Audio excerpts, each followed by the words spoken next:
Eu não voltava àquela casa havia quase 4 anos.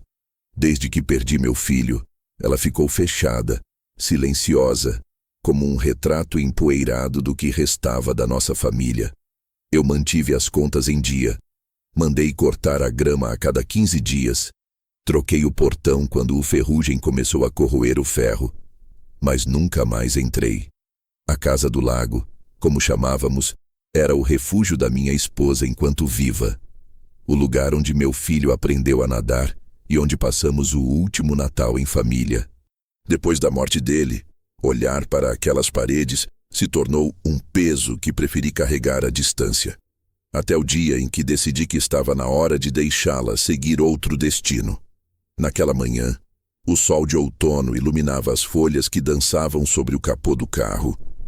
Eu dirigi devagar, acompanhado por Lúcia, a corretora da imobiliária que cuidava dos meus imóveis. Ela falava animada sobre a demanda crescente por casas próximas ao lago. Mencionava números, valores, mas eu mal a ouvia. Eu estava mais preocupado em encarar aquele passado imóvel que me esperava atrás do portão branco. Quando dobramos a esquina e vi o telhado vermelho entre as árvores, senti um nó no estômago. Estava tudo igual, pelo menos à distância. O jardim, o muro, o caminho de pedras que eu mesmo havia assentado com meu filho num domingo qualquer. Nada parecia ter mudado, e isso me confortou por um instante. Lúcia desceu primeiro, abriu o portão com as chaves que eu havia entregado dias antes e comentou: "Seu João, essa casa ainda tem alma. Vai ser fácil alugar."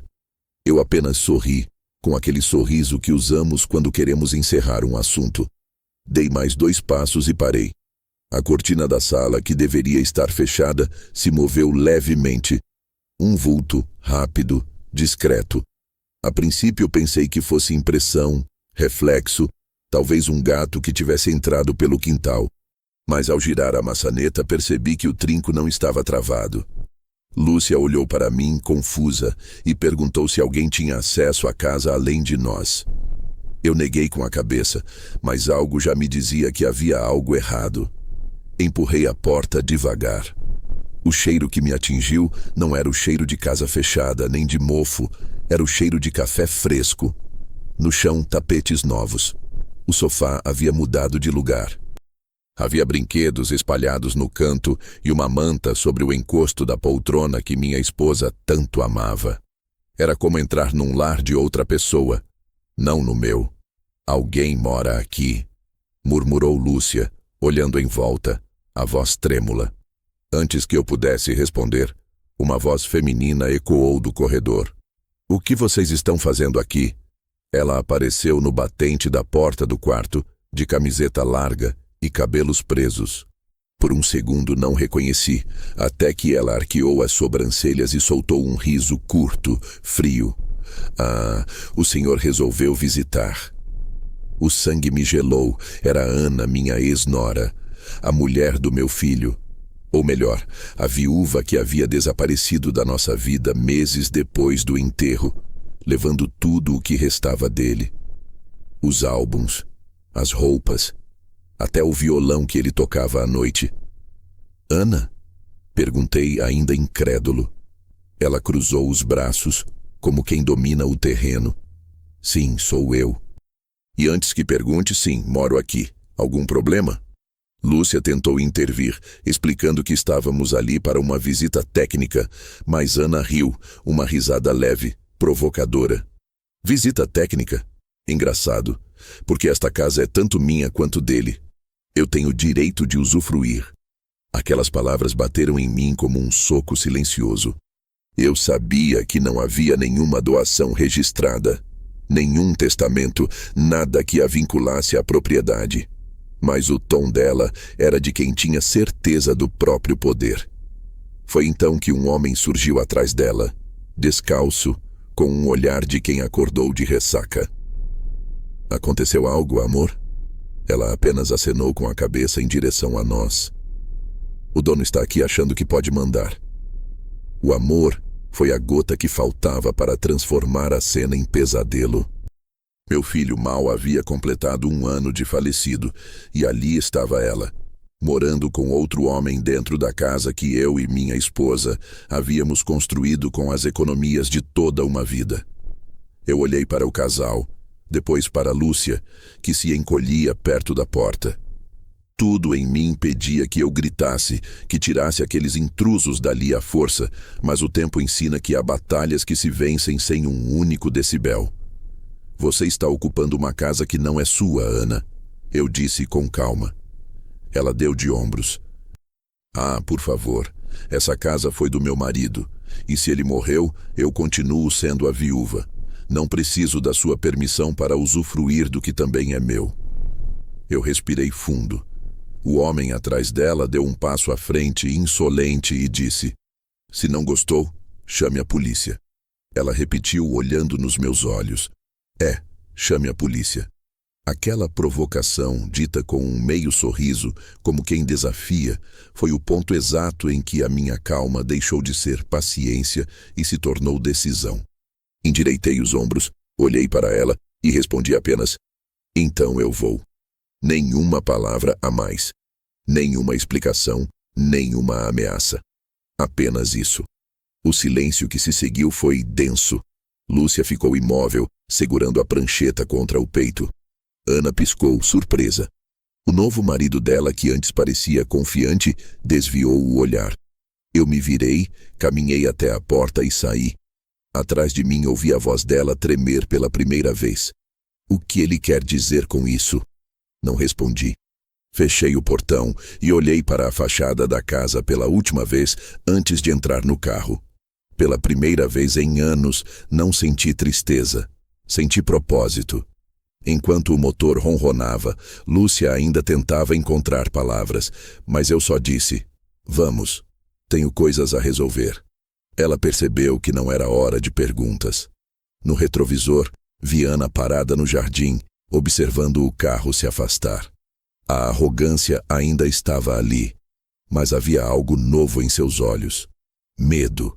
E eu sabia exatamente por quê. Ela pensava que estava segura atrás de uma mentira. Mas naquela tarde, ao me dizer para chamar a polícia, ela não fazia ideia de que eu realmente o faria. E que, quando eu voltasse, não viria sozinho. No caminho de volta para casa, a imagem dela continuava na minha mente como uma fotografia mal revelada. A ex-nora, parada no meio da sala, com as mãos nos quadris, desafiando-me na casa que eu mesmo ergui com o suor de 40 anos de trabalho. Eu sentia um misto de náusea e lucidez. A humilhação é um tipo de veneno que age devagar. Não queima na hora, mas se instala no sangue. E cada batida do coração parece lembrá-lo de que você engoliu algo amargo. Quando cheguei, deixei as chaves sobre a mesa, tirei o casaco e fiquei em silêncio.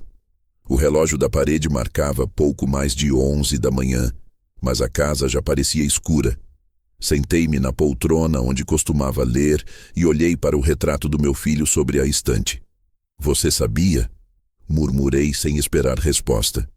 Às vezes, o silêncio é a única companhia que resta quando o sangue da família se torna estranho. Eu não dormi naquela noite. Revirei pastas, envelopes, velhos e-mails. Sabia que os documentos da casa estavam em algum lugar, mas a papelada acumulada ao longo dos anos formava quase um labirinto. Às 3 da madrugada, encontrei o envelope pardo que procurava, com o selo do cartório e minha assinatura junto à de um advogado. Ali estava, escritura definitiva no meu nome, sem copropriedade, sem testamento em vigor.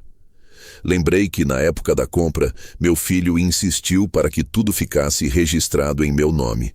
Para evitar confusão, ele dizia. Nunca imaginei que aquela precaução salvaria mais do que o patrimônio. Salvaria a própria memória dele. Na manhã seguinte, fui até a delegacia. Entrei sem pressa com a pasta debaixo do braço. O delegado, um homem da minha idade, levantou os olhos dos papéis quando mencionei a palavra invasão. Contei-lhe tudo: a visita, a conversa, as palavras dela, o desafio. Ele me ouviu em silêncio, depois pediu a documentação, folheou a escritura, olhou as assinaturas e fez um breve aceno de cabeça. O senhor tem total direito sobre o imóvel. O que ela está fazendo é posse indevida. Anotou algumas informações, fez uma cópia autenticada da escritura e disse: podemos acompanhá-lo até lá se desejar, mas recomendo que vá com um advogado. Será mais limpo, mais firme. Saí de lá com um misto de alívio e frieza. Eu já havia tomado minha decisão. Liguei para um antigo amigo, Dr. Celso, que cuidava de questões jurídicas para mim desde os tempos em que eu ainda administrava minha empresa. Quando atendeu, reconheceu minha voz de imediato. João, há quanto tempo? O que aconteceu? Contei-lhe o essencial, sem drama. Ele suspirou do outro lado da linha. Deixe comigo. Amanhã mesmo entro com um pedido de reintegração de posse. Se ela falsificou qualquer documento, a gente descobre. Enquanto ele falava, percebi que o tom sereno dele era o que me faltava desde o dia anterior. Eu havia recuperado algo que julgava perdido. O controle. Não o controle sobre as pessoas, mas sobre mim mesmo. A raiva ainda morava em algum canto, mas agora estava quieta, submissa à razão. 2 dias depois, voltei à casa, desta vez com o advogado e uma cópia da petição. O portão estava entreaberto. O jardim, antes cuidado, já mostrava sinais de descuido. O gramado irregular, garrafas vazias perto do muro, uma bicicleta infantil caída no chão. Quando toquei a campainha, ouvi passos apressados e um murmúrio abafado. A porta se abriu devagar e lá estava ela novamente. Sem maquiagem, com olheiras fundas, vestida com uma pressa desajeitada. Você outra vez? Disse ela num tom de falsa calma. Já falei que não tenho tempo para esse tipo de drama, João. Essa casa é metade minha. Eu morei aqui com seu filho. Eu limpei cada canto, paguei contas, comprei móveis. Tenho direito. Você tem direito à lembrança dele, respondi. Não aos bens que ele nunca te deixou. Ela estreitou os olhos. Está querendo me ameaçar? Não. Só lembrando que você pediu para eu chamar a polícia. Atrás dela, o mesmo homem apareceu novamente. Dessa vez, segurava uma caneca e parecia ainda mais à vontade do que antes. Senhor, o senhor devia cuidar da própria vida. A gente vai sair quando achar conveniente. Ele riu e o som foi como um estalo de metal. Ana cruzou os braços, ganhando coragem com a presença dele. Chame a polícia se quiser. Eu tenho advogado também, e posso provar que essa casa era do meu marido. Foi então que Dr. Celso deu um passo à frente, abrindo a pasta e tirando um documento plastificado. Sou o advogado do senhor João. Talvez queira olhar isto. Ele estendeu a folha, e eu observei o rosto dela enquanto lia. A cor sumiu. Isso é antigo, disse ela, tentando se recompor. Não tem validade. O senhor João assinou um termo comigo, reconhecendo que... Mostre, interrompeu Celso. Ela hesitou. Está guardado. Ótimo. Quando o trouxer, vamos analisá-lo. Até lá, recomendo que trate de regularizar sua situação, porque neste momento a senhora está ocupando ilegalmente uma propriedade privada. A voz dele era tranquila, sem levantar o tom, mas cada palavra era uma pedra firme no chão onde ela escorregava. O homem atrás dela resmungou qualquer coisa sobre intimidação, mas eu já não prestava atenção. Olhava para as paredes, os quadros, o sofá novo que substituíra o antigo, e pensei em quantas vezes deixamos estranhos tomarem conta dos lugares e das memórias que deveríamos proteger. Eu volto com um oficial de justiça, disse o advogado, recolhendo os papéis. Faça isso, respondeu ela, mas a voz já não tinha firmeza. Quando saímos, o vento frio da tarde bateu no rosto e me devolveu uma calma estranha. Dr. Celso fechou a pasta e comentou. Eles vão resistir um pouco. É natural. Mas o processo é claro. Vamos recuperar o imóvel. Eu assenti, olhando mais uma vez para o portão branco. Do outro lado vi o homem fechar as janelas com força e por um instante percebi o reflexo de Ana no vidro. Ela não sorria mais. Voltando para o carro, a corretora me esperava com um olhar apreensivo. E então, seu João, deu certo? Não ainda, respondi, Mas começou. No fundo, eu sabia que o verdadeiro confronto não era com ela. Era comigo mesmo, com o homem que durante anos evitou conflitos em nome da paz, que engolia ofensas e fingia não ver injustiças para não parecer amargo.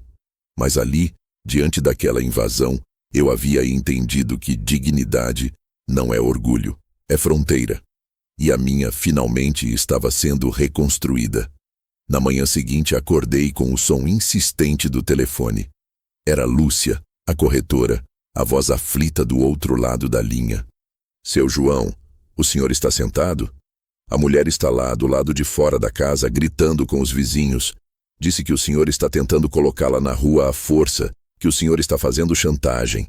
Eu fechei os olhos por um momento, inspirando fundo, tentando não deixar a raiva decidir o rumo da conversa. Deixe que falem, respondi.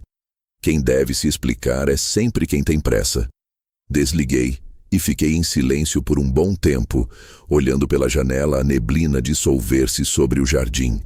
Era uma manhã fria e o silêncio da casa parecia mais pesado do que de costume. Peguei o casaco, o chapéu e a pasta com os documentos e saí. No caminho, percebi que não era apenas uma questão de propriedade. Era um teste da minha própria paciência, daquilo que restava da minha serenidade. Quando cheguei à Rua do Lago, já havia um pequeno grupo de curiosos diante da casa. 2 vizinhos cochichavam entre si, e Ana, de braços cruzados na varanda, gesticulava teatralmente enquanto falava alto com uma senhora do outro lado da cerca. Ao me ver, ergueu a voz ainda mais. Olhem quem chegou, o dono do mundo.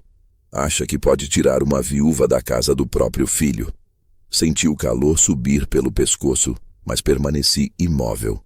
Os olhos dela brilhavam com raiva, e talvez medo, e o novo marido estava logo atrás, com o celular na mão, filmando tudo. Pode filmar, eu disse calmamente, aproximando-me. Mas filme direito. Filme a escritura também. Tirei o papel da pasta, mantive-o na altura do peito, e por um instante o silêncio se espalhou entre os curiosos. Essa casa está no meu nome. Sempre esteve. Nunca foi do meu filho. Nunca foi da senhora. Ela deu um passo à frente, o rosto endurecido. Você acha que pode me humilhar? Acha que eu vou sair daqui com um empurrão? O riso que ela soltou não tinha graça, apenas desespero. Se quiser me tirar, vai ter que chamar a polícia. Vá, chame. Vamos ver quem tem razão. As palavras ecoaram como aço frio no ar. Eu podia sentir o olhar dos vizinhos esperando o espetáculo, a vergonha alheia se misturando à curiosidade. Lúcia, pálida, tentou intervir pedindo calma a ambos, mas Ana se virou para ela com hostilidade. E você, moça, quem te chamou aqui? Está querendo roubar comissão? Sai da minha casa também. A corretora recuou, sem saber onde colocar as mãos. Eu olhei em volta. O jardim que antes era meu orgulho estava repleto de vasos diferentes, alguns quebrados, e uma bicicleta infantil encostada no muro. Aquele lugar, que um dia representou aconchego e memória, agora era palco de um teatro de degradação. Tudo nela, do tom de voz à postura, gritava desafio, como se cada provocação fosse um escudo para esconder o pânico crescente. Está bem, eu disse finalmente. A senhora quer que eu chame a polícia? Então eu vou.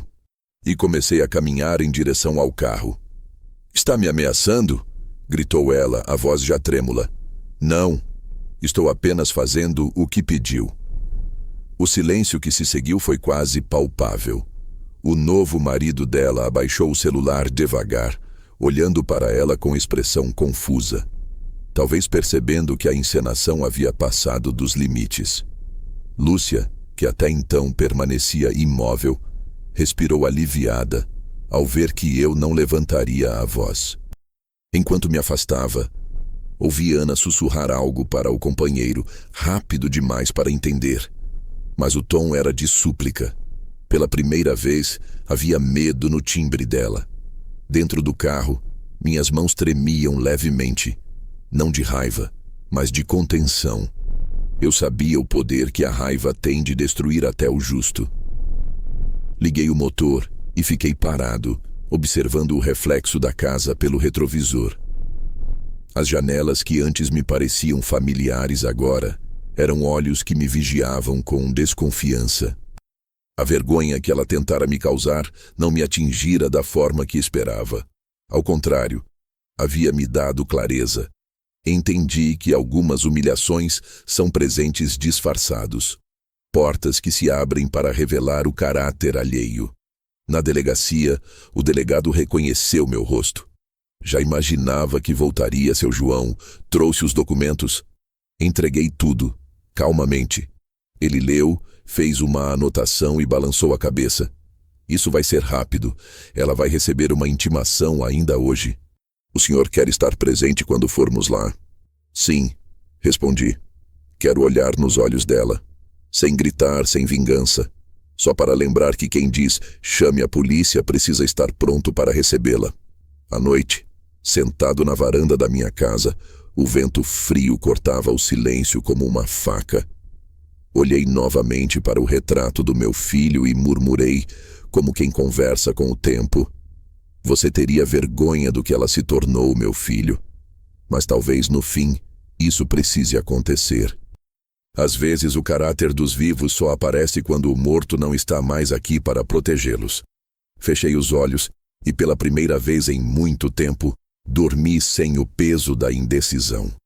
O amanhã traria a cena final daquela humilhação. E, ironicamente, ela mesma havia me dado o roteiro.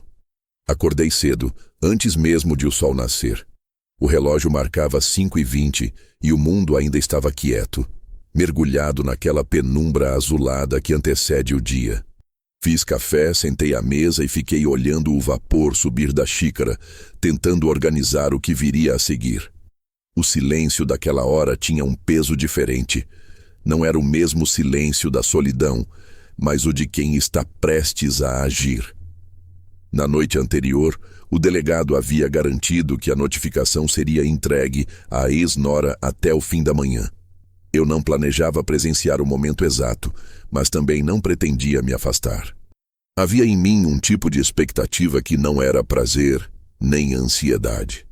Era apenas justiça, esperando a hora certa de bater à porta.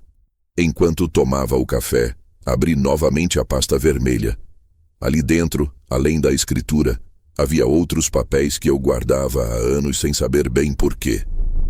Entre eles, encontrei uma carta do meu filho, escrita pouco antes de sua morte, quando ainda lutava contra a doença.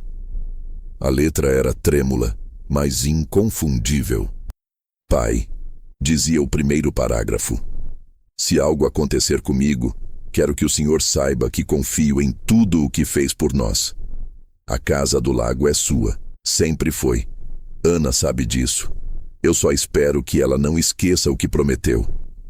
Eu reli aquelas linhas várias vezes, sentindo o peso e a ternura que vinham delas.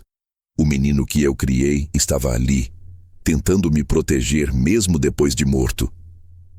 Fechei a pasta devagar e percebi o quão silenciosa minha vida havia se tornado desde a morte dele. Não era um silêncio vazio. Era o tipo que acompanha quem aprende a observar o mundo sem precisar provar mais nada a ninguém. E era esse silêncio que eu levaria comigo naquele dia. Por volta das 10 da manhã, o telefone tocou. Era o delegado. Seu João, o oficial está indo agora para o endereço. Quer acompanhar? Respondi que sim. Encontrei-me com ele e o advogado no estacionamento da delegacia e seguimos juntos em um carro discreto. O caminho até o lago parecia mais curto daquela vez. Nenhum de nós falou durante o trajeto. Apenas o som do motor e o farfalhar das árvores nos acompanhavam. Quando o carro parou diante da casa, percebi que o portão branco, antes fechado, agora estava escancarado. A bicicleta que ficava encostada no muro havia sumido, e o jardim estava mais desleixado do que nunca. O oficial de justiça, um homem jovem e educado, ajeitou os papéis e caminhou até a porta. Bateu uma vez, depois outra. Silêncio. A terceira batida foi mais firme, e finalmente a porta se abriu. Ana apareceu, o rosto pálido, os olhos vermelhos de quem não dormiu. Usava um moletom largo e segurava o celular na mão, como se esperasse uma ligação que nunca chegaria. Quando viu o distintivo, perdeu por um instante o ar. "O que é isso?" perguntou, tentando parecer firme. O oficial abriu o envelope e começou a ler. "Senhora Ana Ribeiro, conforme determinação judicial, a senhora tem prazo de 72 horas para desocupar o imóvel situado na rua Lagoa Serena, número 48, pertencente ao senhor João Martins, único proprietário reconhecido por escritura pública registrada em cartório." Ela piscou algumas vezes, como se as palavras não fizessem sentido. "Isso é um engano", murmurou. "Essa casa era do meu marido. Eu morei aqui com ele."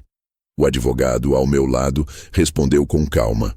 "Seu marido não chegou a registrar nenhum direito sobre este imóvel, senhora. Está tudo documentado. O senhor João manteve a escritura desde o início. O senhor pode confirmar isso com qualquer cartório da cidade." O novo marido dela apareceu logo em seguida, tentando impor autoridade. "Isso é abuso. A gente tem direito de defesa." "E terá", disse o oficial sem alterar o tom. "Mas até lá, a senhora deve cumprir a ordem." Ela olhou para mim, os olhos marejados. "Você está fazendo isso comigo, João? Comigo que fui da sua família?" "Eu só estou cumprindo o que você pediu", respondi. "Lembra do que disse? Chame a polícia." Pois é, eu chamei. O silêncio que se seguiu foi o mais pesado que já ouvi. Lúcia, que chegara poucos minutos antes, ficou parada ao portão sem coragem de entrar. O vento soprava leve, e mesmo assim o som das folhas parecia alto demais. Ana respirou fundo e deu um passo para trás, encostando-se na parede. "Você acha que isso vai te trazer paz?" perguntou com a voz falha. "Não", respondi, "mas vai trazer verdade. E a verdade, às vezes, é o único tipo de paz possível." O oficial entregou uma cópia da notificação a ela e outra ao advogado. Depois, despediu-se, deixando-nos ali, diante de uma casa que já não parecia casa. Parecia um campo de batalha depois da última bomba. O novo marido dela tentava murmurar alguma coisa sobre entrar com recurso, mas ela não o ouvia. Estava imóvel, olhando para o chão, como quem tenta entender onde foi que perdeu tudo. Eu me virei e caminhei até o carro. No retrovisor, vi Ana parada na soleira da porta, segurando o papel com as duas mãos. O cabelo dela balançava com o vento, e por um instante pensei em todas as vezes que a tratei como filha, em todos os almoços de domingo, nas risadas que um dia pareciam genuínas. E foi ali, naquele mesmo instante, que percebi o tamanho do abismo entre o que amamos e o que o tempo nos devolve depois que a confiança acaba. No caminho de volta, o advogado comentou que o processo estava andando mais rápido do que esperava. "Acho que ela vai tentar um acordo", disse. Eu apenas assenti. Não queria acordo nem desculpa. Queria apenas o direito de fechar a porta da minha casa sem precisar olhar para trás. Quando cheguei à minha residência, desliguei o telefone, fechei as cortinas e sentei novamente diante da mesa, a mesma onde o café esfriara horas antes. O silêncio voltou a se instalar, mas dessa vez não doía. Era um silêncio diferente. O silêncio que antecede a queda de quem sempre achou que estava acima da lei. Peguei a carta do meu filho mais uma vez e a deixei aberta sobre a mesa. Sorri de leve. "Você tinha razão, meu filho", murmurei. Algumas promessas precisam quebrar para que a verdade possa respirar. E naquela quietude, soube que o que viria a seguir não seria apenas o desfecho de uma disputa. Seria o acerto de contas de uma vida inteira. Naquela noite, a insônia veio como uma velha conhecida. Deitei, apaguei as luzes e esperei o sono que não veio. Na escuridão, minha mente repassava cada detalhe da manhã. O som firme da voz do oficial, o olhar perdido de Ana, o silêncio que ficou entre nós depois que tudo foi dito. Levantei-me, acendi o abajur e sentei-me à mesa com a pasta vermelha novamente. Já a conhecia de cor, mas alguma coisa me dizia que ainda havia algo ali dentro, algo que eu nunca tinha notado direito. Tirei todos os papéis e espalhei sobre a mesa, um por um, como peças de um quebra-cabeça. A escritura, os recibos, o contrato de compra, o seguro de vida do meu filho e, no fundo, quase escondido, um envelope menor, amarelado, com o selo do antigo advogado da família, Dr. Ribeiro. A letra dele, caprichada, ainda era a mesma que eu lembrava de 20 anos atrás. O envelope estava colado nas bordas, mas o tempo já havia enfraquecido a cola. Abri com cuidado e encontrei uma folha datilografada e um bilhete manuscrito grampeado a ela. No bilhete, o doutor escrevera: João, conforme combinado, o adendo à escritura foi registrado sob número 47.115, garantindo o uso vitalício do imóvel apenas ao senhor, mesmo em caso de falecimento de herdeiros diretos. Guarde isto com zelo. Li a frase 2 vezes. Uso vitalício apenas ao senhor. Aquilo mudava tudo. Não era apenas uma propriedade em meu nome. Era um direito absoluto, incontestável, intransferível. Nem mesmo meu filho, se estivesse vivo, teria podido ceder aquele imóvel a alguém. Fiquei ali, parado, olhando para a folha por um longo tempo. Lembrei da conversa que tive com meu filho no dia em que assinamos o contrato, tantos anos atrás. Estávamos sentados em frente ao cartório, ele com o sorriso calmo de quem ainda acreditava que o futuro podia ser simples. Pai, põe tudo no seu nome, por favor. Ele insistira. Vai que um dia alguma coisa acontece, vai que eu... sei lá. Prefiro saber que o senhor tem onde ficar. Eu ri. Chamei aquilo de exagero, mas ele manteve a expressão séria. A gente nunca sabe, pai. Gente boa morre cedo. Na época, as palavras soaram como brincadeira. Agora, soavam como profecia. Fechei os olhos e respirei fundo. Aquilo me trouxe uma paz estranha, como se ele estivesse ali comigo de novo, dizendo que eu não estava errado em lutar. A ex-nora podia gritar o quanto quisesse, mas os fatos estavam de pé. A casa era minha por direito, por lei e, acima de tudo, por vontade dele. Na manhã seguinte, fui até o escritório de Dr. Celso com o envelope em mãos. Ele o abriu, leu em silêncio e sorriu satisfeito. Isso aqui é ouro puro, João. Não tem brecha. Qualquer alegação dela cai no primeiro despacho. Recolocou o papel dentro do envelope e guardou-o em um arquivo de aço. Deixe comigo. Vou anexar isso ao processo. A audiência deve sair em poucos dias. Ela pode recorrer? Perguntei. Pode tentar, respondeu ele, mas dificilmente vai querer. Essa cláusula é o fim da linha. Ela vai perceber que não tem como sustentar a farsa. No caminho de volta, o céu começava a nublar. E eu senti que aquele clima dizia muito sobre o momento. A tempestade ainda não havia começado, mas eu já ouvia seus ecos no horizonte. Passei pela frente da casa do lago e reduzi a velocidade. O portão estava fechado, mas havia movimento lá dentro. Um carro que eu não conhecia, um som de vozes. Talvez ela ainda acreditasse que conseguiria se manter ali. Talvez ainda não tivesse entendido o tamanho da verdade que se aproximava. 2 dias depois, o telefone tocou. Era o delegado. Seu João, temos algo que o senhor precisa saber. A voz dele vinha firme, mas carregada de cautela. Descobrimos que a senhora Ana apresentou um documento falsificado em seu nome. Tentou registrar uma transferência de metade da casa, alegando que seu filho a havia deixado de herança informal. O cartório percebeu a inconsistência e nos comunicou. O senhor confirma que nunca assinou nada disso? Confirmo, respondi, sentindo o sangue gelar. E posso provar. Então fique tranquilo. Isso agora é crime de falsificação ideológica. O promotor vai avaliar. Não é mais só uma questão civil. Demorei alguns segundos para responder. Eu sabia que ela era atrevida. mas não imaginava que teria coragem de falsificar minha assinatura.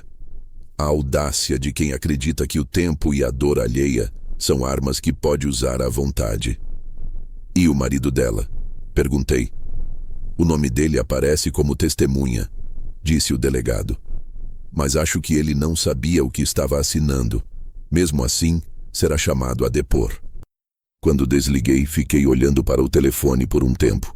A sensação era de frio e alívio ao mesmo tempo.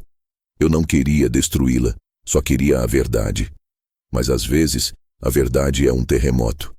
Naquela noite, tirei uma garrafa de vinho da estante, uma das últimas que guardei desde o aniversário de 70 anos da minha esposa. Servi uma taça e fui para a varanda. O vento soprava forte, trazendo o cheiro de chuva. Pensei em como a vida parece sempre insistir em nos testar. Damos tudo a alguém, confiamos, acreditamos, e um dia, sem aviso, descobrimos que o amor que demos virou moeda de troca. Enquanto a primeira gota de chuva caía sobre o corrimão de ferro, murmurei para mim mesmo: você mexeu na casa errada, Ana. Mas o que me dói não é o que você tentou tirar. É o que você nunca entendeu que eu te dei. Confiança. No dia seguinte, Dr. Celso me ligou novamente. O juiz autorizou o mandado de desocupação, João. É questão de tempo agora. Vamos fazer tudo dentro da lei. Ela vai receber a intimação formal. E quando isso acontecer? Perguntei. Quando isso acontecer, a casa volta a ser o que era. Sua. Mas o senhor precisa estar preparado. Essas pessoas não saem em silêncio.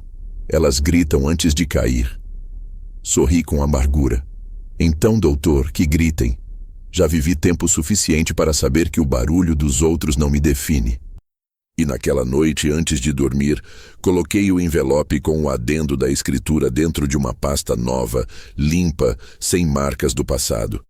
Era a prova material do que sempre foi moral. A verdade, por mais demorada que fosse, ainda era minha. E agora, finalmente, estava pronta para falar. A partir daquele dia, tudo mudou de ritmo.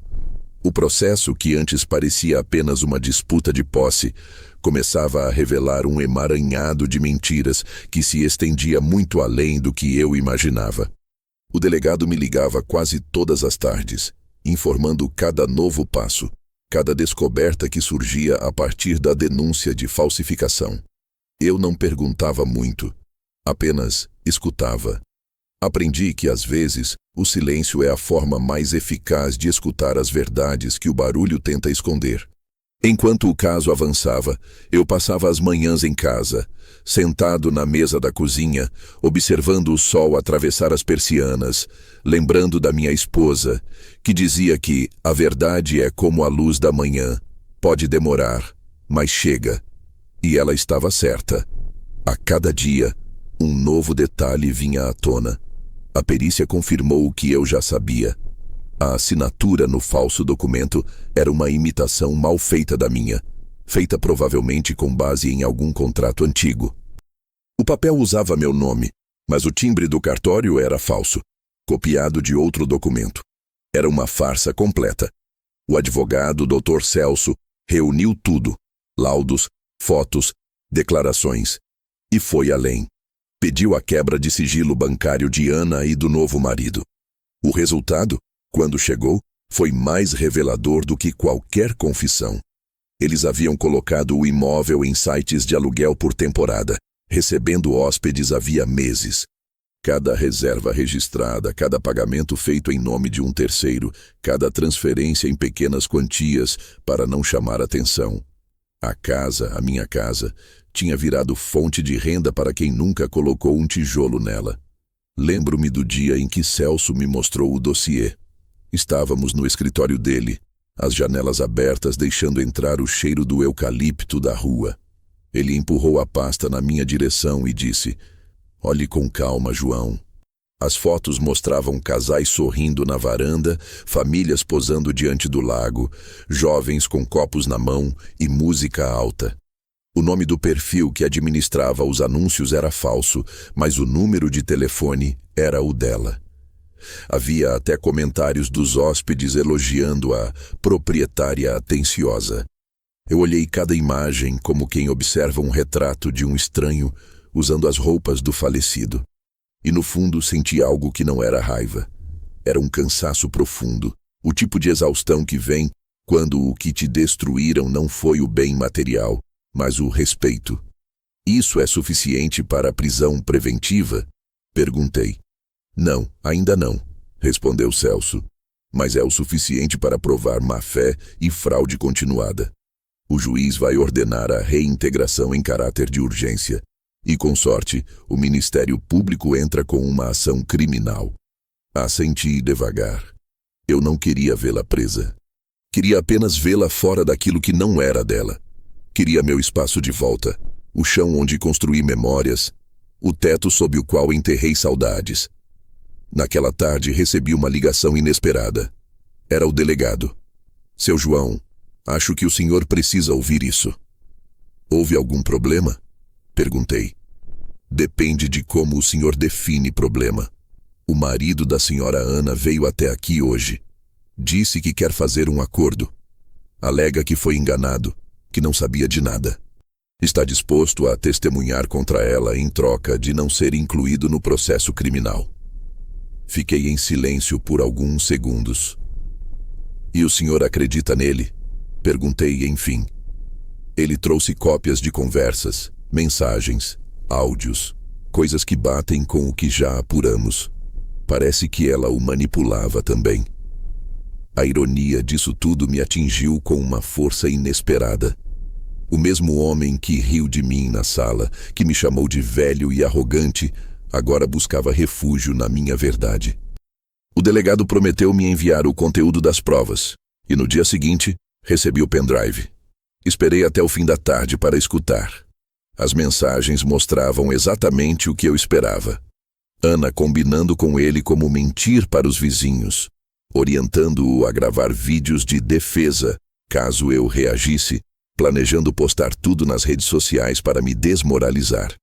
E no meio de uma das gravações, ouvi a frase que mudou tudo. Ele é velho, nem vai entender o que está acontecendo. A gente enrola um pouco e depois vende a casa. Aquelas palavras não me feriram, apenas confirmaram o que eu já sabia. Quando o amor morre, o respeito morre junto, e o que sobra é um jogo sujo de conveniência.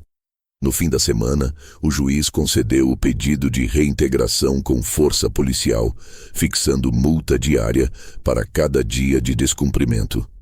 Quando o Dr. Celso me avisou, sua voz tinha um tom de alívio contido. Conseguimos, João. O oficial vai lá na sexta-feira. E o senhor pode acompanhar se quiser. Eu vou, respondi. Quero estar lá quando ela perceber que a verdade tem endereço e CPF.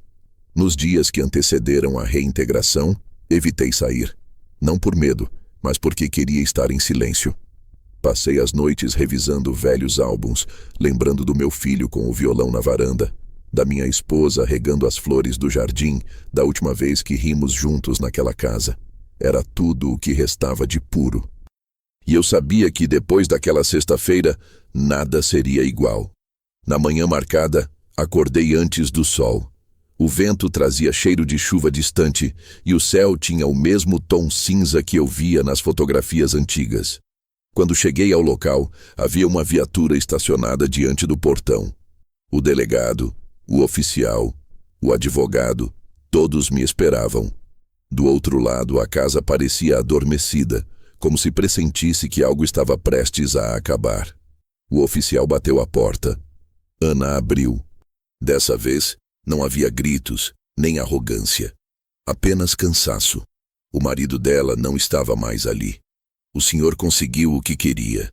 Ela disse sem olhar para mim. Não, respondi. Eu não queria nada. Eu só quero de volta o que é meu. Enquanto o oficial lia o mandado, ela começou a empacotar as coisas. Nenhum dos vizinhos apareceu. Nem curiosidade restava.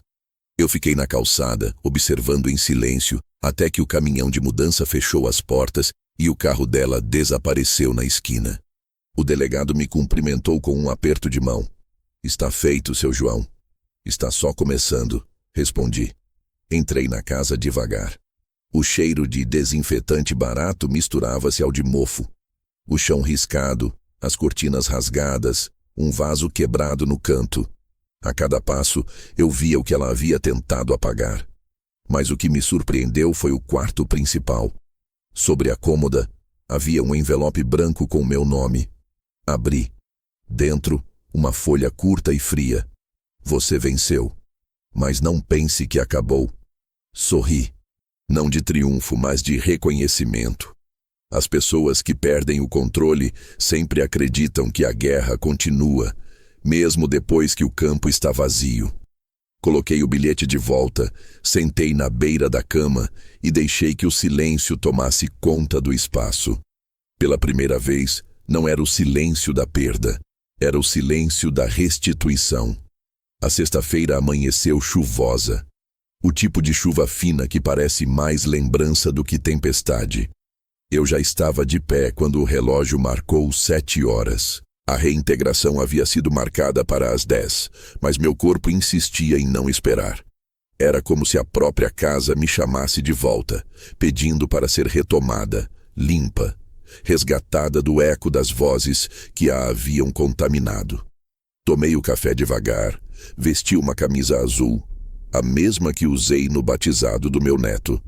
Um gesto silencioso, quase ritualístico, como se quisesse vestir a memória antes de vestir o corpo. Às 9, o carro do advogado parou na porta e logo atrás dele veio a viatura. O som discreto do motor sob a chuva me pareceu mais solene do que qualquer sirene. O delegado desceu primeiro, seguido do oficial de justiça e de um policial jovem de expressão respeitosa. Seu João cumprimentou-me com um aperto de mão firme. Vamos resolver isso hoje. Eu apenas assenti. Não havia mais nada a dizer. As palavras já tinham feito o que podiam. Agora era a vez dos fatos. O portão da casa do lago estava entreaberto, como se aguardasse o que estava por vir. As janelas fechadas, cortinas pesadas, o jardim coberto de folhas caídas. O oficial caminhou na frente batendo a porta com o punho. Uma vez, 2, 3. Do lado de dentro, o som abafado de passos. Ana abriu devagar. Tinha o cabelo preso de qualquer jeito, os olhos inchados e um casaco velho jogado sobre o corpo. Atrás dela, pilhas de caixas abertas, malas, roupas espalhadas. A pressa visível de quem não queria admitir a derrota. Senhora Ana Ribeiro, começou o oficial, lendo o documento com voz neutra.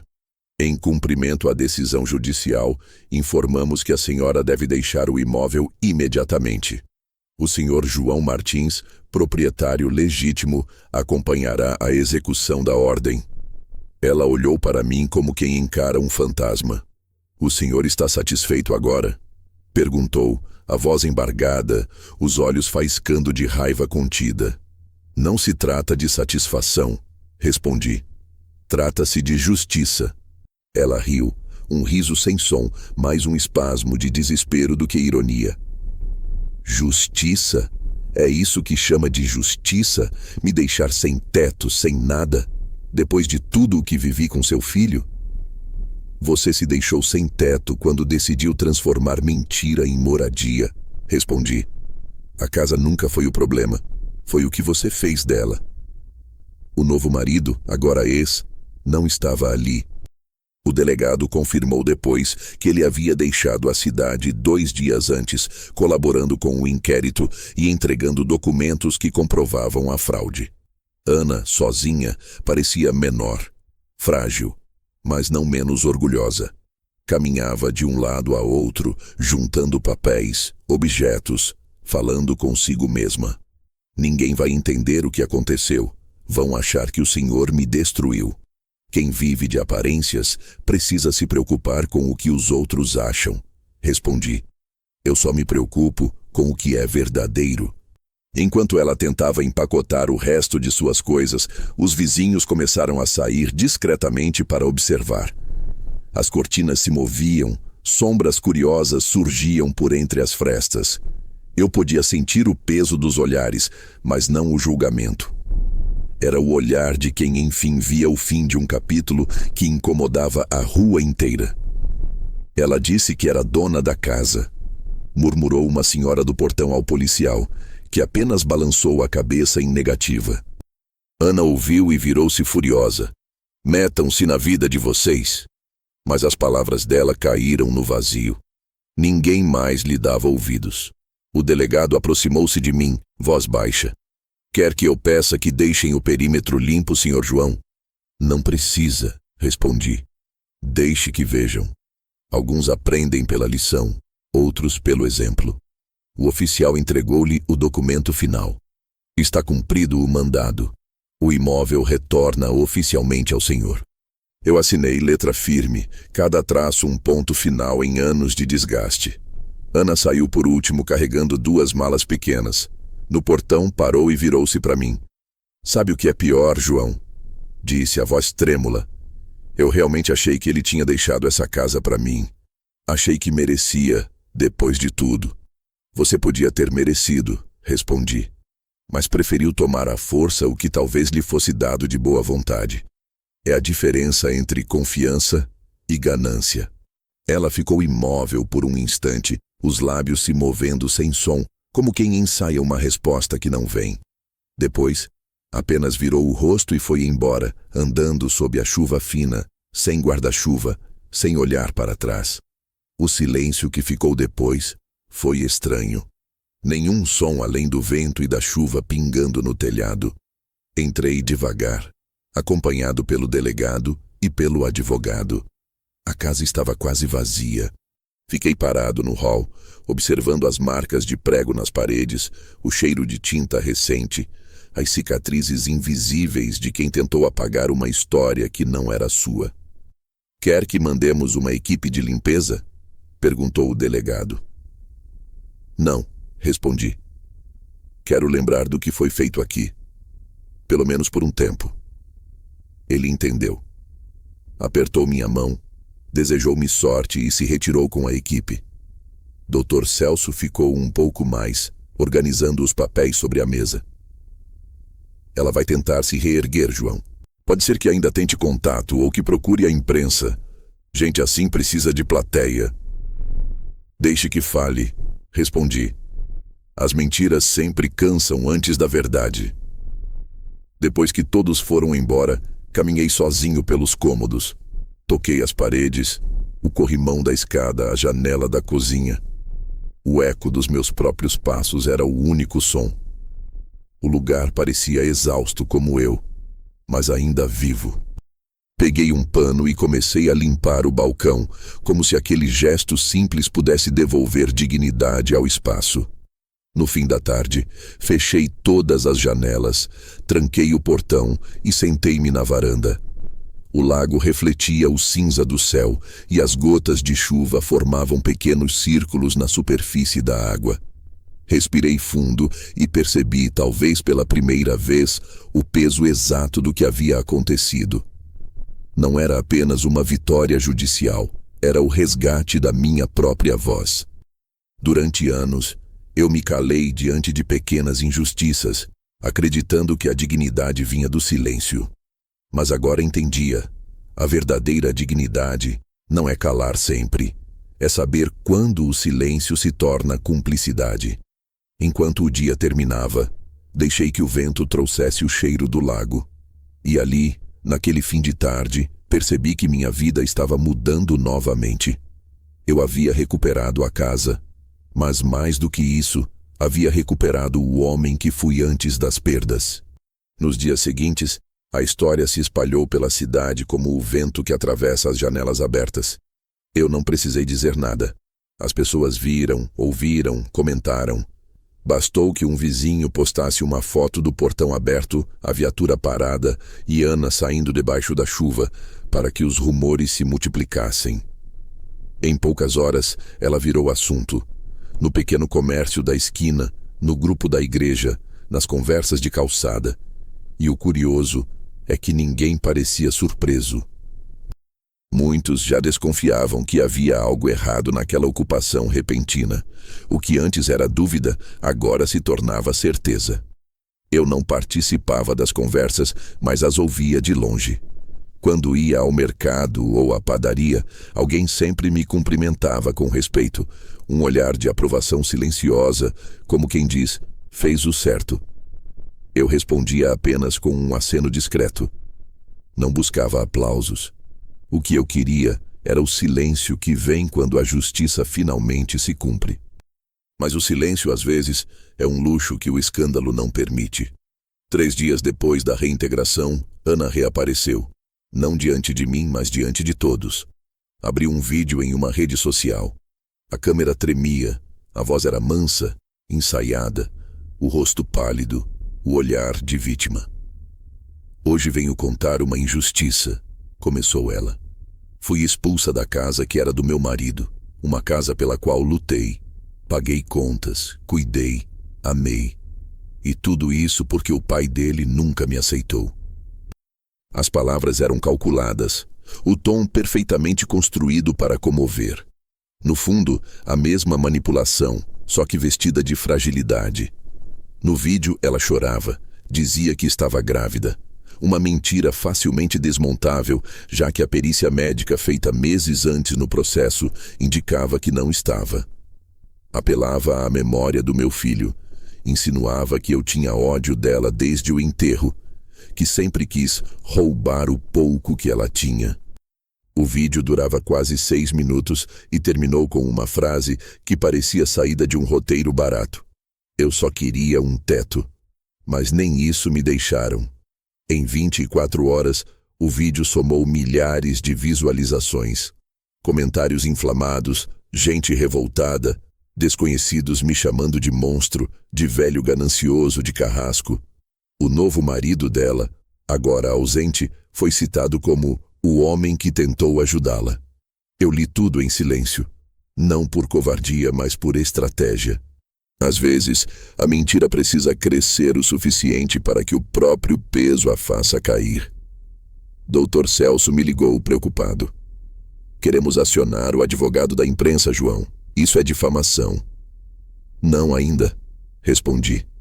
Deixe que falem. Quem vive de invenção precisa de palco, e às vezes o palco desaba sozinho. Mas o destino é curioso.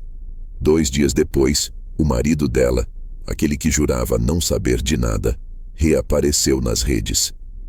Postou uma longa mensagem dizendo que não compactuava mais com as mentiras de Ana. Contou tudo, que ela falsificara documentos, alugara a casa ilegalmente, enganara os vizinhos e até planejara vender o imóvel.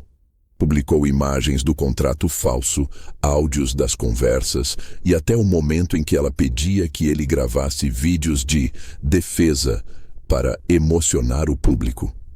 Em questão de horas, o jogo virou. O vídeo dela começou a receber comentários de ódio, não mais dirigidos a mim, mas a ela. Mentiu para todo mundo, usou a morte do marido, fez teatro com o sogro idoso. Alguns pediam minha versão, outros apenas lamentavam. E como sempre acontece quando a verdade vem à tona, o público que antes gritava agora se calava. Eu assistia a tudo de longe, sem satisfação. A exposição pública de um erro é uma punição cruel, mesmo para quem merece. Não senti prazer em vê-la cair. Senti apenas que o ciclo se fechava.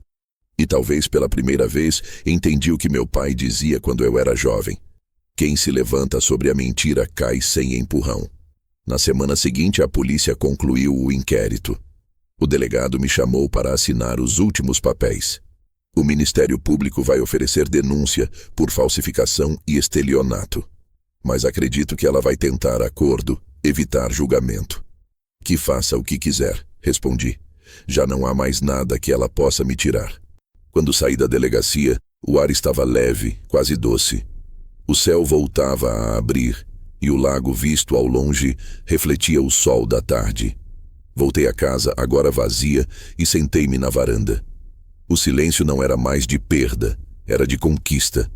Aquele lugar, que havia sido cenário de invasão e vergonha, agora me devolvia uma calma antiga, o tipo que não vem da vitória, mas do dever cumprido. Lúcia apareceu minutos depois, trazendo um caderno e algumas anotações. Seu João conseguiu um interessado no aluguel, disse sorrindo. É uma família pequena, gente boa, quer alugar por longo prazo. Olhei em volta, senti o cheiro da madeira molhada, o vento vindo do lago. Não sei se quero alugar ainda, Lúcia, respondi. Acho que a casa precisa respirar um pouco antes de ter novos donos. Ela entendeu, não insistiu. Naquela noite, enquanto fechava as janelas, ouvi meu próprio passo ecoar no corredor. A casa estava limpa, o ar fresco, as cortinas novas. Mas ainda havia um canto de vazio no ambiente, um eco do que foi dito e vivido ali. Talvez fosse o preço da paz. Dias depois, recebi uma carta anônima no portão. Reconheci a caligrafia. Era dela. Dentro, uma única frase escrita com pressa. Espero que um dia o senhor me perdoe. Eu só queria não me sentir sozinha. Dobrei o papel e o guardei na mesma pasta que continha os documentos da casa. Não por sentimentalismo, mas como lembrança do que o ego é capaz de destruir. Às vezes, a queda de alguém não vem com barulho.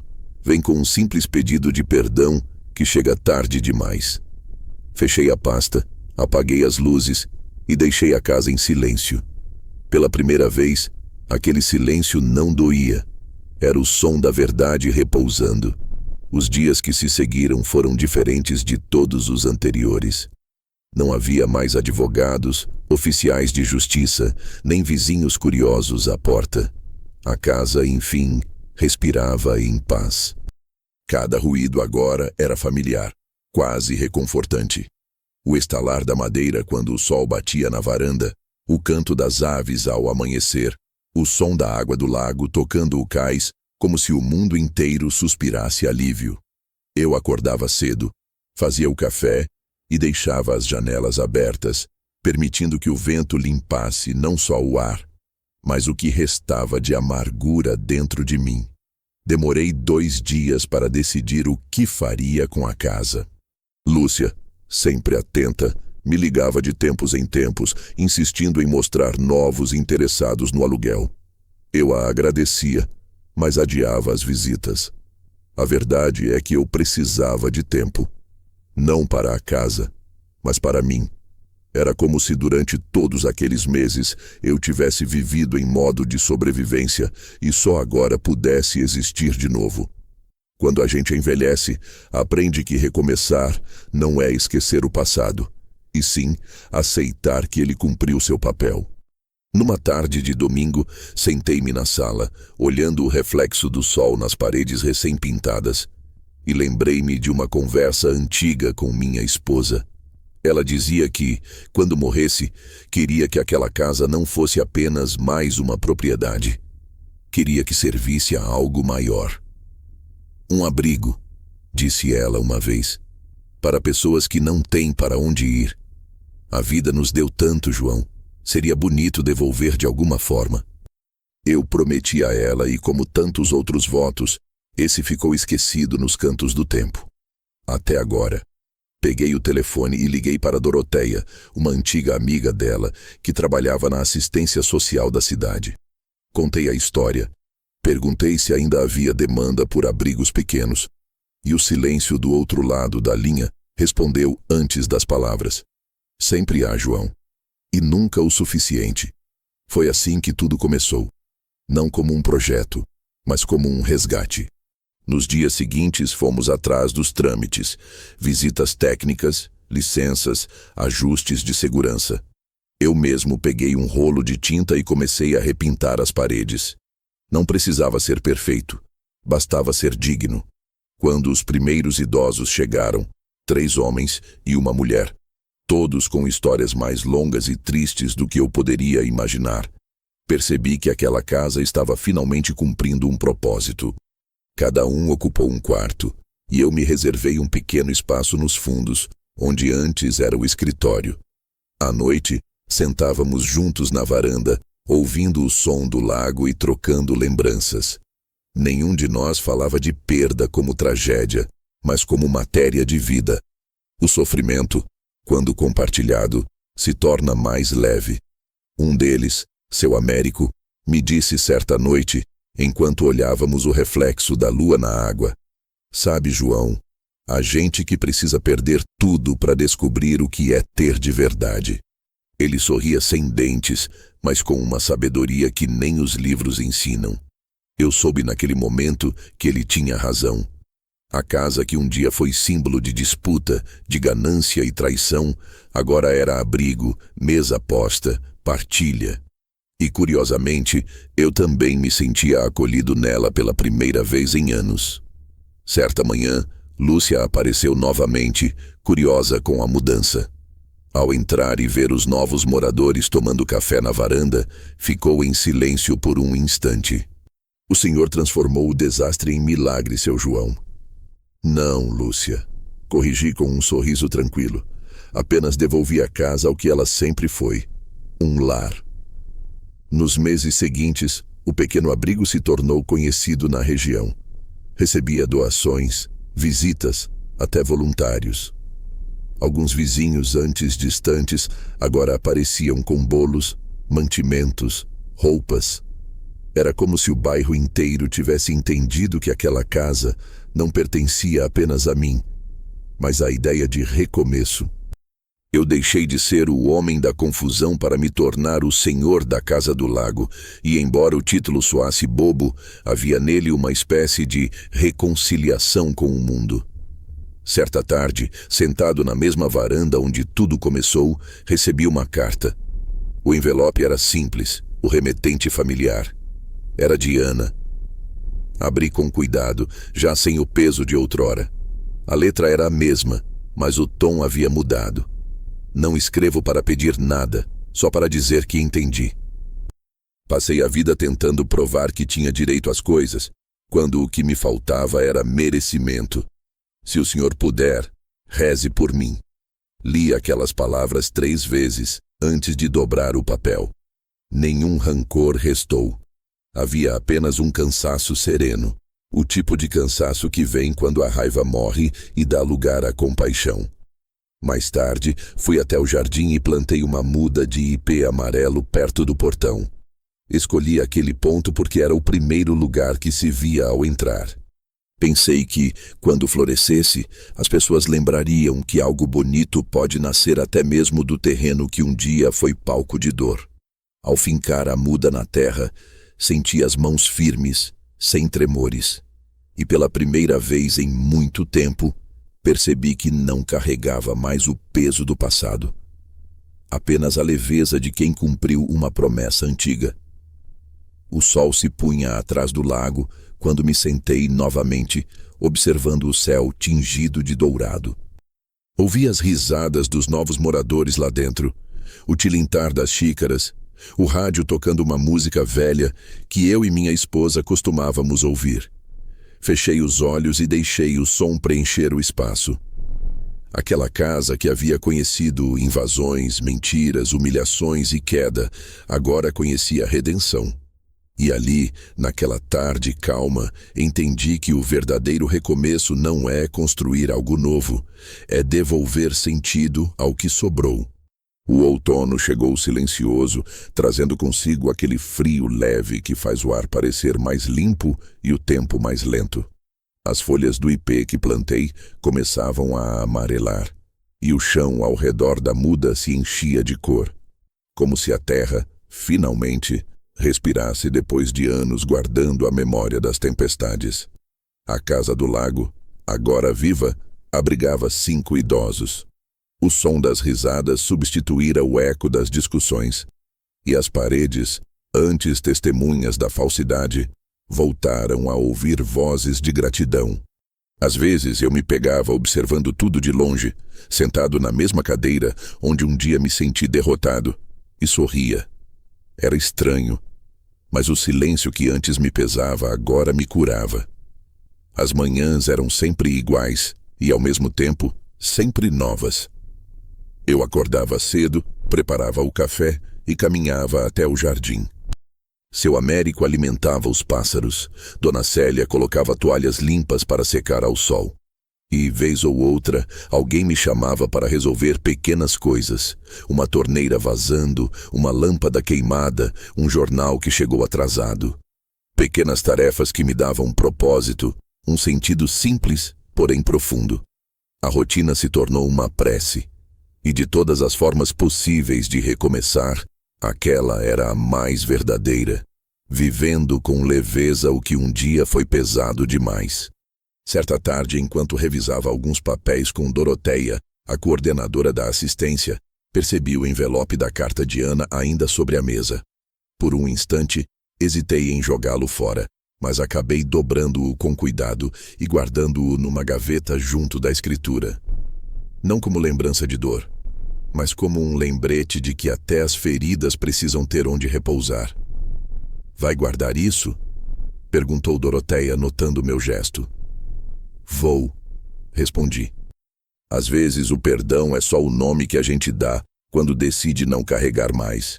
Na semana seguinte recebi uma visita inesperada. O carteiro me entregou um envelope sem remetente. Dentro, uma fotografia. Uma mulher segurando uma criança de 2 anos em um parque. Atrás da foto, escrito com caligrafia firme, apenas uma frase: "Ela se chama Clara. E eu estou tentando fazer direito dessa vez." Reconheci a letra de Ana. Fiquei olhando a imagem por um bom tempo. A criança sorria, alheia a qualquer sombra, o rosto limpo daquilo que o passado destruiu nos adultos. Guardei a foto junto das demais e senti pela primeira vez que o ciclo se fechara por completo. A raiva, a vergonha, a dor, tudo havia sido entregue ao tempo. Os meses seguintes foram de calma. A casa prosperava, recebendo doações, voluntários, visitas. Eu organizava jantares simples com música, sopa quente e histórias compartilhadas. À noite, o reflexo das luzes sobre o lago parecia mais intenso, como se o próprio mundo reconhecesse a paz que morava ali. Às vezes, ao olhar o espelho d'água, eu enxergava meu filho. Não o homem adulto, mas o menino que corria no quintal, rindo, pedindo que eu o empurrasse mais alto no balanço. "Olha, pai, eu alcanço o céu", ele dizia. E por um instante eu acreditava que ainda era possível tocá-lo, não com as mãos, mas com a vida que eu escolhi continuar. Certa manhã, acordei com o som de passos na varanda. Era Dona Célia, trazendo um bule de café. "O senhor dormiu bem?" perguntou. "Como há anos não dormia", respondi. Ela sorriu e ficamos em silêncio por alguns minutos, apenas ouvindo o canto das garças sobre o lago. Às vezes, o silêncio compartilhado é a forma mais profunda de companhia. Pouco tempo depois, a prefeitura enviou uma equipe para filmar o abrigo, fazer uma pequena matéria sobre o projeto. A jornalista, jovem e curiosa, me perguntou se eu queria dar uma entrevista. Concordei, mas pedi uma condição: nada de heroísmo, só conte a verdade. Quando a gravação começou, ela perguntou o que me motivara a transformar a casa em abrigo. Eu pensei por alguns segundos antes de responder. Porque a paz não nasce quando a gente vence. Ela nasce quando a gente escolhe não lutar mais pelo que não vale o cansaço. O vídeo foi ao ar e repercutiu mais do que eu esperava. Recebi mensagens de gente que eu nem conhecia, agradecimentos, histórias, confissões. Alguns diziam que haviam se reconciliado com familiares depois de assistir. Outros, que finalmente entenderam o que significava deixar o passado descansar. Eu lia tudo com gratidão, mas sem vaidade. A vida tinha me ensinado que não há glória em vencer uma guerra. A glória está em sobreviver a ela e ainda ter forças para plantar flores sobre o campo. Numa tarde de domingo, sentei-me sozinho na beira do lago. O sol se punha e o céu ganhava tons de cobre e lilás. Peguei uma pedra pequena, lisa, e a joguei na água. Ela afundou devagar, abrindo círculos cada vez maiores, até que o lago voltou à calma. Assim também é a alma, pensei. Basta aceitar o que já se foi para que o que fica volte a se aquietar. Olhei para a casa, agora com luzes acesas e vozes alegres vindas de dentro. E entendi, com uma clareza quase dolorosa, que o perdão que eu pensava estar dando a outros, na verdade, era o que eu devia a mim mesmo. Eu tinha me perdoado por ter acreditado demais, amado demais, confiado demais. E no fim, percebi que isso não era fraqueza. Era o que me fazia humano. Levantei-me, ajeitei o chapéu e comecei a caminhar de volta. Cada passo era leve, como se o chão me devolvesse a força que perdi nos dias de luta. Ao cruzar o portão, toquei o tronco do ipê e senti a aspereza viva da casca sob os dedos. As folhas balançaram com o vento e o barulho delas soou como um sussurro de despedida. "Está tudo bem agora", murmurei. E pela primeira vez, a frase não foi um consolo. Foi verdade. Fechei o portão devagar, respirei fundo e deixei o lago atrás de mim. A vida, enfim, havia voltado ao seu lugar. Fim.